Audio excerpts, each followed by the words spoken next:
Hello guys, welcome back to my channel. My name is Richelle and I am a home-based online English tutor and I share tips and information about work from home opportunities in our YouTube channel. So if you're new to my channel, please consider subscribing. So for today's video, I am going to share another job opportunity that is so good for people who don't have any work-related experience or related work experience. So even if you're a beginner, you don't have any experience related to this job, you are free to apply as long as you meet the qualifications and you can provide the requirements being asked by this company. So the name of the company is 𝑬𝒐𝒓, and this is a company that is giving cleaning services to people in the United States. So meaning graveyard shift ito. So I'll be providing more information about the application process later on. Pero one of the good things about this company is they offer a higher salary compared to other companies which are offering home-based job opportunities. And the training is also paid. Yung training nila is 1 to 2 weeks, so depende siya, maybe on your performance. So 1 to 2 weeks yung training and it's guaranteed na pay ka ng $5 per hour. So yun yung salary, $5 per hour. So it's higher compared to other companies out there. So I already applied for this company and yung medyo masasabi ko lang na negative part during the application process is that it took them a while to reply to my application. So I waited for almost a month, parang 3 to 4 weeks bago sila nag-reply dun sa application ko. Pero why don't you try also? Even if you are looking for rush na trabaho, if you need to work as soon as possible, you can still try kasi malay mo, mas mabilis na sila ngayon na mag-reply. So they replied to me after 3 to 4 weeks. They scheduled me for an interview. So I'm going to share with you the form or the application process and the form that you have to fill out. This is now the application form that you have to fill out if you're interested in applying for this company. And the name of the company is 𝑬𝒐𝒓, and they're looking for sales agents. This form also includes the company overview. Let's check the company overview. So 𝑬𝒐𝒓 is a startup, a technology company that offers cleaning services via platform-based booking system. Our mission is to create better lives by being the most efficient platform for home services.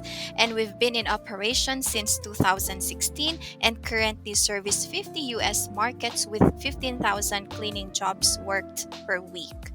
Okay, so that's the overview about the company. You can read more if you go to 𝑬𝒐𝒓.com. You will read or you can see more information about the company. Now let's go to this job description. So they're looking for sales agents, and this will be your job if you will be passing their application process.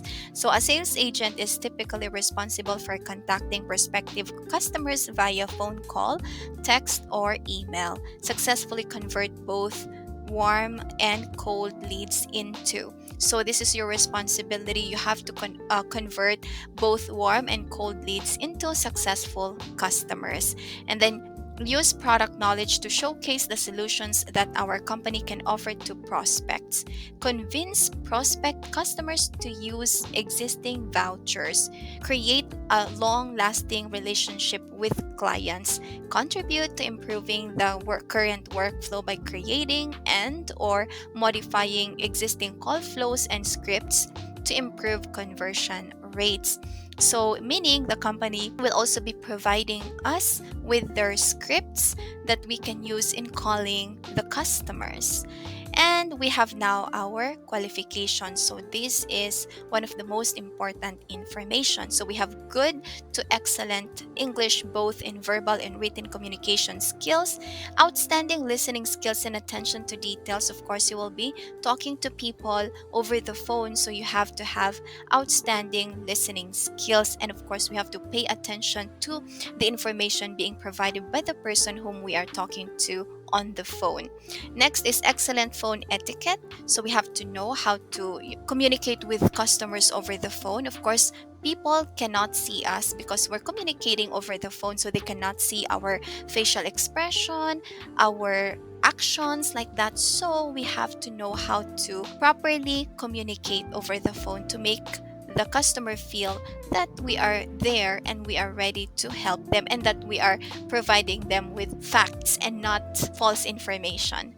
Okay, next is a professional in courteous disposition. Of course, this is so important for sales agents or for customer service representatives. Next, persuasive and results oriented. Of course, we have to persuade our clients or our customers to avail of the company's service. Next, preferred but not required. Subscription, B2C outbound sales, or sales-driven telco accounts. So again, this is not required, so it's just preferred. The company will also be providing you with the tools that you will be needing in calling the customers. And then others, willingness to work 5 days a week and then 9 hours. This is a full-time job, guys. So they are looking for full-time applicants, okay, full-time sales agents. Next, during the day, mid or grave shifts, holidays, and rotating rest days. So parang sa call center lang na we have to work on mid shifts or graveyard shifts, and sometimes we have to work on holidays as well. Tapos hindi fixed yung rest day natin. So ibig sabihin shifting schedule siya. Next, comfortable working in a fast-paced tech startup environment. So as early as now, let's familiarize ourselves with the technology, yung importanteng technology and devices that we will be using in this kind of job. Of course, first is yung laptop natin, and then let's research more about the tools that the companies are using in calling or contacting customers na nasa sales or nasa ganitong industry, yung mag-outbound call ka. So meron silang ginagamit na mga tools like dialers, ganon, yung pantawag nila sa mga customers nila. Next, we have the minimum tech requirements, fast internet, so at least 15 Mbps upload and download speed. Processor is i5 or equivalent, and then RAM is minimum of 6 GB. You will be required to have a second monitor. Okay, so this is, I think, one of the difficult things to achieve pag ganito, diba? Kasi like for me, I only have one laptop, pero sabi dito, you will be required to have a second monitor, pero within 30 days from the start date. So you will be given more time to fulfill or to accomplish this requirement. Kung pwedeng manghiram, then it would be a good option too. And then eventually, pag nakuha mo na yung sahod mo, you can buy your own second monitor, or you can also apply dun sa mga hulugan like home credit, like that.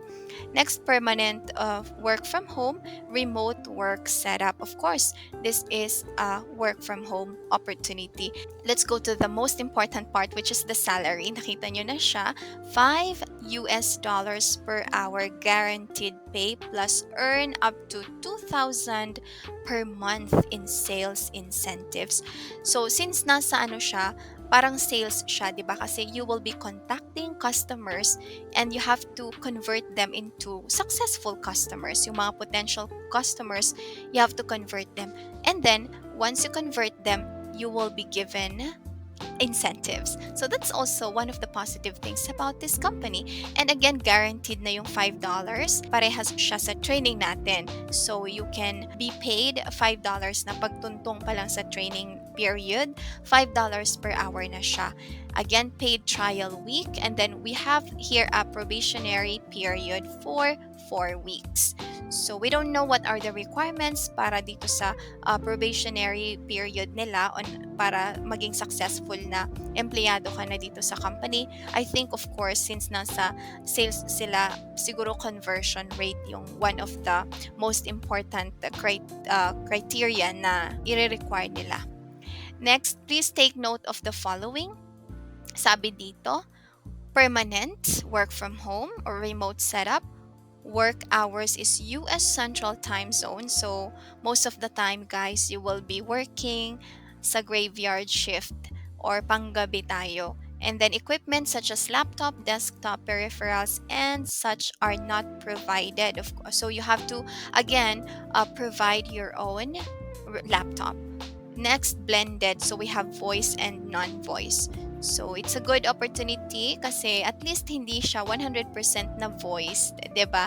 Meron din siyang non-voice. So, combination siya, blended siya.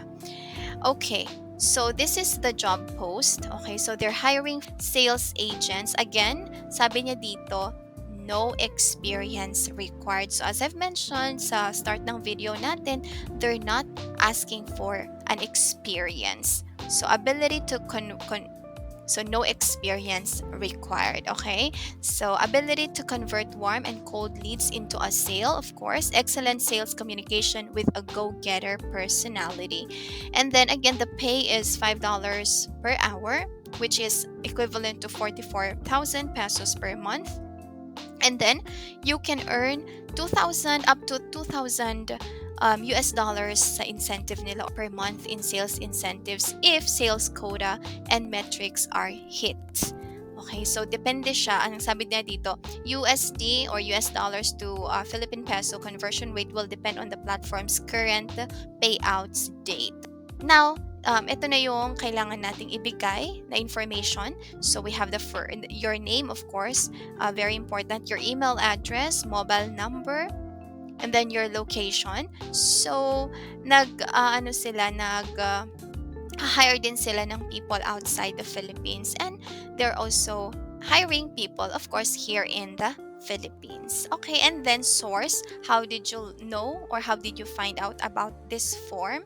So pwede nyong ilagay dito na Facebook or referral. So I'm not an employee in this company, so you don't have to enter my name. Okay, so you can just choose any of those para lang makaproceed.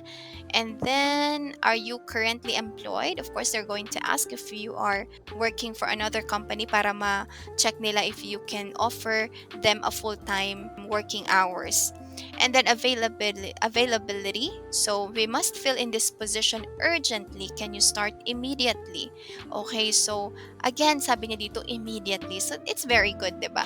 Medyo matagal lang sila sa pag-reply dun sa application pag nag-submit ka. Pero once you get hired, you can start as soon as possible or you can start immediately. Paid trial week.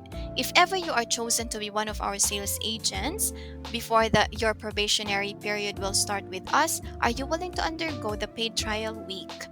Okay, so 1 week pala siya. Ang nakita ko kasi dun sa email na sinend nila sa akin is 2 weeks. 2 weeks yung training. So sabi naman niya dito 1 week lang or a week, sabi niya. And then you have to upload your CV. So if you look at the application form, hindi siya napakadaming questions about you. So you just have to make sure na pagtrabahuhan mo din yung CV mo para syempre kaakit-akit siya, attractive siya dun sa magre-receive, mag-e-evaluate dun sa application mo to make sure that the person who is reading your application will be interested in scheduling you for an interview. So after this, you have to click submit. Okay guys, that's the information I wanted to share about 𝑭𝒐𝒓. So there's no harm in trying. Let's try. Malay natin, ito na yung job opportunity na gusto natin. And the pay is very good, $5. And napakalaking incentive din yung binibigay nila for those sales agents who can hit the target or the metrics. So good luck guys, and sa next video ko, I'm going to share some reviews that I found about this company kasi meron ako nakikita na may negative reviews, may mga hesitations yung ibang applicants because of the reviews that they have read about this company. Pero I'm going to share reasons why you have to continue your application. So good luck, thank you very much, and I hope this video helps. See you in our next video. Bye!